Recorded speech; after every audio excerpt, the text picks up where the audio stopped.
गर्भ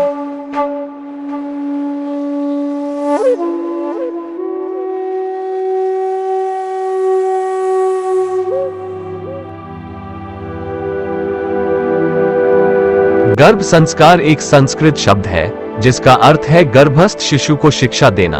भारतीय संस्कृति में ये प्रकट माना जाता है कि स्त्री के गर्भधारण करने के साथ ही बच्चे का मानसिक और व्यवहारिक विकास शुरू हो जाता है, यानी बच्चे का व्यक्तित्व गर्भ में ही आकार लेना शुरू कर देता है और वह गर्भावस्था में मां की मनोदशा से प्रभावित होता है।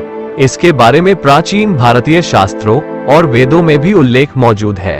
अब इसे हम और विस्तार से समझते हैं कि गर्भ संस्कार क्या है और उसके प्रक्रिया अनुसार क्या और कैसे चरण है। गर्भावस्था में खुद को भावनात्मक, मानसिक, शारीरिक और आध्यात्मिक तौर पर अच्छी स्थिति में रखना ताकि गर्भ में पल रहे शिशु पर अच्छा प्रभाव पड़े। इस उद्देश्य पूर्ति के लिए किए जाने वाले शास्त्र और नियमबद्ध कामों को गर्भ संस्कार कहते हैं। गर्भ संस्कार के अनुसार गर्भ में मौजूद शिशु भ्रूण संगीत और अन्य आवाजों के साथ साथ ही मां के विचारों और भावनाओं को पहचानने और उनके प्रति अपनी प्रतिक्रिया देने में सक्षम होता है। इसीलिए परिवार के बुजुर्ग जोर देते हैं कि गर्भावस्था के दौरान सकारात्मक और तनाव मुक्त रहना जरूरी है। गर्भावस्था में मां जितना खुश और सकारात्मक रहेगी उतना ही शिशु के लिए अच्छा है। इसमें मदद करने के लिए गर्भ संस्कार में बहुत से अभ्यास और तरीके बताए गए हैं, जिसकी अब आपको विस्तार से जानकारी दी जाएगी। आगे बताए जाने वाले सभी कर्म गर्भ संस्कार में बच्चे के विकास के लिए अनुकूल वातावरण बनाने में मदद करते हैं। ये अभ्यास मां को शारीरिक और मानसिक रूप से स्वस्थ भी रखते हैं और गर्भावस्था को एक यादगार अनुभव बनाते हैं। आपने शायद किसी गर्भवती महिला को अपने पेट पर हाथ फेरकर गर्भ में पल रहे शिशु से बात करते हुए देखा होगा। तब आपको शायद यह अजीब भी लगा होगा, मगर हो सकता है कि वो ऐसा इसलिए कर रही हो क्योंकि वो गर्भ संस्कार का अभ्यास कर रही है। अब सवाल है, क्या मां की भावनाओं और विचारों का असर उसके गर्भस्थ शिशु पर पड़ता है? मां के शरीर के खून से उसके गर्भ में शिशु का शरीर बनता है। इस शरीर में सर्वप्रथम मस्तिष्क का विकास प्रारंभ होता है। मां के शरीर में बनने वाले विशेष हार्मोन्स यह मां की भावनाओं से संबंधित होते हैं। इन्हीं से शिशु का मस्तिष्क आकार लेता है। जब गर्भ में शिशु का मस्तिष्क 60% तक विकसित हो जाता है, तब अजन्मा शिशु आवाज, रोशनी और हलचल जैसे बाहरी प्रभावों के प्रति अपनी प्रतिक्रिया करने में सक्षम हो जाता है। आज आधुनिक विज्ञान के जरिए ये बात भी और अधिक स्पष्ट होती जा रही है। हालांकि भ्रूण के विकास को बढ़ावा देने के सक्रिय प्रयास करने या न करने के बारे में वैज्ञानिकों की राय अलग अलग है, मगर शास्त्रों के अनुसार यदि मां खुश रहे और ऐसी चीजें करे जो उसको शांत और संतुष्ट रखे, तो ये सब उसके गर्भस्थ शिशु पर सकारात्मक असर करता है और यही सकारात्मक अनुभव शिशु के शुरुआती व्यक्तित्व को रचनात्मक तरीके से आकार देने में मदद करता है, ताकि इस तरह के अनुभवों से वो एक संतुष्ट और खुशमिजाज व्यक्ति बने। और यह प्रयोग निश्चित रूप से मां को भी खुशी और संतुष्टि देगा। इस तरह उसने अपने शिशु के साथ पहले से ही एक प्यार भरा बंधन बना लिया होगा और साथ ही उसके जन्म लेने के लिए एक शानदार माहौल भी मौजूद होगा। गर्भ संस्कार में संगीत या रचनात्मक कथाएं सुनने का महत्व है, तो गर्भवती मां को किस तरह का संगीत सुनना चाहिए? गर्भस्थ शिशु 7वें महीने के बाद से आवाजों को सुन सकता है और उन पर प्रतिक्रिया दे सकता है। इसलिए यदि मां संगीत सुन रही है तो अधिक संभावना है कि वह भी इसे सुन रहा होगा। एकाग्रता से मधुर संगीत सुनने से बच्चे के मस्तिष्क का रचनात्मक विकास होता है और साथ ही उसकी सुनने की क्षमता भी उत्कृष्ट होगी। गर्भवती महिला एकाग्रता से सितार, बांसुरी या वायलिन जैसे वाद्यों की सुरीली धुनें सुन सकती है। गर्भावस्था के श्लोकों का जाप भी करती रहे। वे अपने शिशु को गाने गाकर सुना सकती है या माएं पारंपरिक रागों पर आधारित गर्भावस्था के श्लोकों को सुन सकती है। बहुत से म्यूजिक स्टोर में विशेष रूप से गर्भवती महिलाओं के लिए बनाया संगीत उपलब्ध होता है। गर्भ में पल रहे शिशु को प्रोत्साहित करने के साथ साथ संगीत सुनना तनाव कम करने का बेहतरीन तरीका है। अपनी पूरी गर्भावस्था के दौरान माएं खुद को तनाव मुक्त और सकारात्मक कैसे रख सकती है? चाहे कोई इंसान कितना भी खुशमिजाज हो, मगर उनके भी उदासी भरे दिन होते हैं।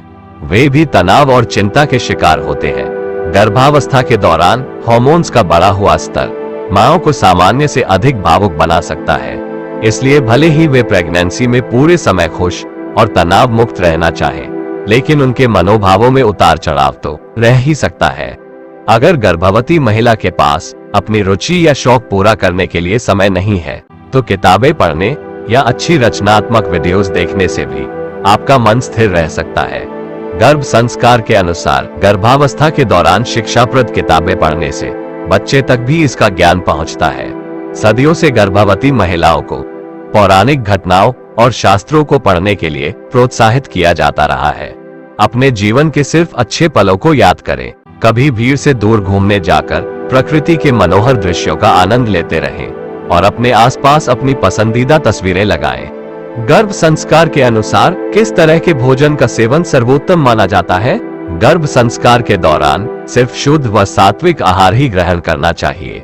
केवल ताजी सब्जियों से बना ताजा खाना ही खाएं और खाने को धीरे धीरे चबा चबा कर और मजा लेते हुए ग्रहण करना बेहद जरूरी है। सात्विक व्यंजन वह है जिसमें जरूरी पोषक तत्व संतुलित मात्रा में होते हैं और सभी प्रकार के स्वाद भी मौजूद रहे, जैसे मीठा, कड़वा, खट्टा, नमकीन, तीखा और कसला। लेकिन सात्विक आहार का मतलब मसालेदार, किण्वित और प्रिजर्वेटिव वाले पदार्थों से परहेज करना भी होता है। ऐसा आहार मां को और गर्भ में पल रहे शिशु को स्वस्थ और शुद्ध रखेगा। गर्भावस्था के दौरान योग करना ये गर्भ संस्कार का महत्वपूर्ण हिस्सा क्यों है? गर्भावस्था में योग करने से मांसपेशियों का लचीलापन बढ़ता है, जो प्रसव के दौरान काफी काम आएगा। गर्भवती के रक्त परिसंचरण में सुधार आएगा, जो गर्भावस्था से जुड़े पीठ दर्द और टांगों में ऐंठन कम करने में मदद करेगा। विशेष आसनों से गर्भावस्था और प्रसव के दौरान दर्द सहने की क्षमता बढ़ाई जा सकती है और इससे वजन नियंत्रित रखने में भी मदद मिलेगी। इससे गर्भवती को शांति और आराम मिलेगा। योग की प्राणायाम और श्वसन तकनीकों से विशेष तौर पर आराम मिलता है। प्रेगनेंसी में ध्यान लगाना और नियमित रूप से प्रार्थना करना किस तरह मदद करता है? ध्यान योग ये गर्भ संस्कार का एक अभिन्न हिस्सा है। इससे गर्भवती को मन की शांति मिलती है और एकाग्रता में भी सुधार होता है। इसका अभ्यास करने से मां अपने शिशु की भी उसी तरह मदद करती है। इससे बच्चे में तनावपूर्ण परिस्थितियों में भी शांत रहने की क्षमता विकसित होती है। मेडिटेशन में मन को शून्य अवस्था में लाने का प्रयास किया जाता है। जब गर्भवती स्त्री ध्यान लगाने की कोशिश करे तो मन में अपने बच्चे की कल्पना करें और अपनी प्रत्येक सांस के साथ उन सभी अद्भुत अनुभवों के बारे में सोचें जिन्हें मां अपने बच्चे के साथ साझा करना चाहती है। यह अद्भुत विधि है जो माओं को खुशी देती है और उन्हें अपने गर्भस्थ शिशु के साथ बेहतर ढंग से जुड़ने में मदद करती है। भावपूर्ण प्रार्थना और अन्य आध्यात्मिक गतिविधियां गर्भ संस्कार का एक महत्वपूर्ण हिस्सा है। ये बच्चे के आध्यात्मिक विकास में मदद करते हैं। कुछ ऐसे मंत्र और श्लोक हैं जो विशेष रूप से अजन्मे बच्चे के लिए पढ़े जाते हैं।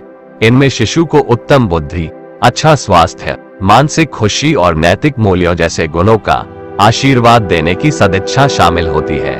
गर्भावस्था में रचनात्मक काम करना गर्भस्थ शिशु के लिए किस तरह फायदेमंद साबित होता है? गर्भावस्था के दौरान अपनी रुचि का काम करने से गर्भवती स्त्री का दिमाग रचनात्मक रूप से सक्रिय रहता है।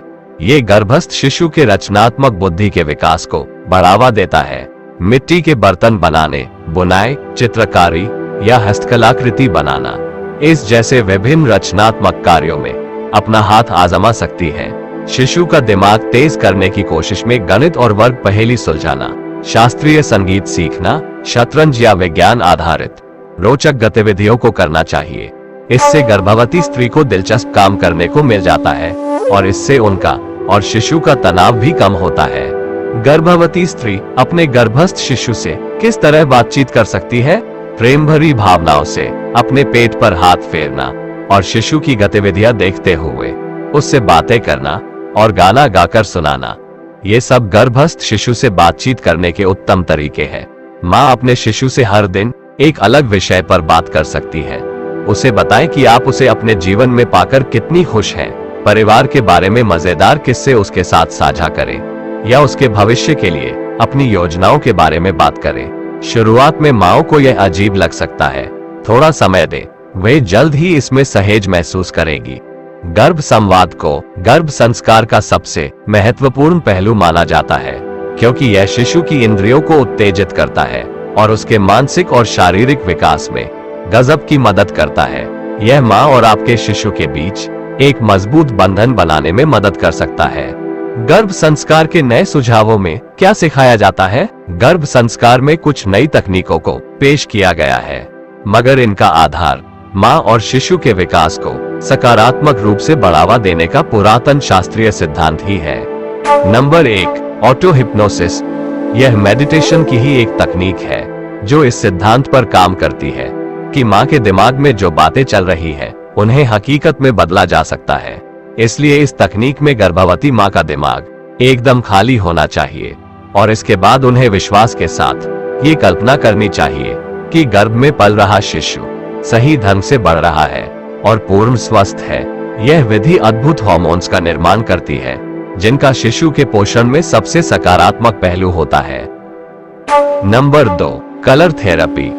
इसमें गर्भवती स्त्री की शारीरिक, भावनात्मक, आध्यात्मिक और मानसिक ऊर्जा को संतुलित करने के लिए रोशनी और रंगीन कांच की बोतलों का उपयोग किया जाता है। माँ को उन रंगों के प्रकाश को देखना होता है। इस तरह की कलर थेरेपी माँ का मूड बेहतर करती है और परिणाम स्वरूप शिशु को भी इससे फायदा होता है। कुछ विशेषज्ञों का मानना है कि इससे बच्चे की आंखों का उत्तम विकास होता है। Number 3, aroma therapy. इसमें माँ के शरीर और दिमाग को शांत करने और पांचों इंद्रियों को तेज करने के लिए इसेंशियल ऑयल और अन्य सुगंधित तत्वों का उपयोग किया जाता है। इन सुगंधित तत्वों के सानिध्य में माँ और शिशु का मन प्रफुल्लित बनता जाता है और इससे गजब के परिणाम उन दोनों के मानसिक स्वास्थ्य पर होते हैं। इसमें विशेष इत्र और फूलों के जल का प्रयोग किया जाता है।